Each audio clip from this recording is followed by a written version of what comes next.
ചുറ്റും താമസിക്കുന്ന ഇസ്ലാം മത വിശ്വാസികളിൽ കണ്ട മറ്റൊരു വലിയൊരു ഗുണം ഞാൻ കണ്ടത്, വലിയൊരു പ്രത്യേകത ഞാൻ കണ്ടത്, ഞാൻ എൻ്റെ പള്ളിയിലുള്ള വിശ്വാസികളോട് പറഞ്ഞൊരു കാര്യമാണ്. ഞാൻ ഈ പാലക്കാട് താമരശ്ശേരി എന്ന് പറഞ്ഞാൽ ഞങ്ങൾ രൂപത എന്നാണ് പറയുക, ഇങ്ങനെ ഓരോ ജില്ലയെ തിരിച്ച് രൂപത എന്ന് പറയുക. അപ്പം ഞാൻ പാലക്കാട് രൂപതയുടെ ബോർഡറിലാണ്.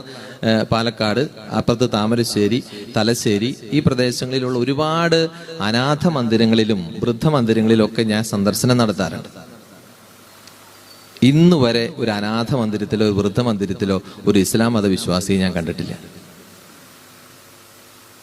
പ്രായം ചെന്ന മാതാപിതാക്കളെ പടിയടച്ച് പിണ്ടം വെക്കുകയോ നടതള്ളുകയോ വല്ല വൃദ്ധമന്ദിരങ്ങളിൽ അനാഥ മന്ദിരങ്ങളിൽ കൊണ്ടു ചെന്ന് അല്പം പൈസ ഏൽപ്പിച്ച് തള്ളുകയോ ചെയ്യുന്നത് അതിൽ ക്രൈസ്തവരും ഹൈന്ദവരുമാണ് കൂടുതൽ.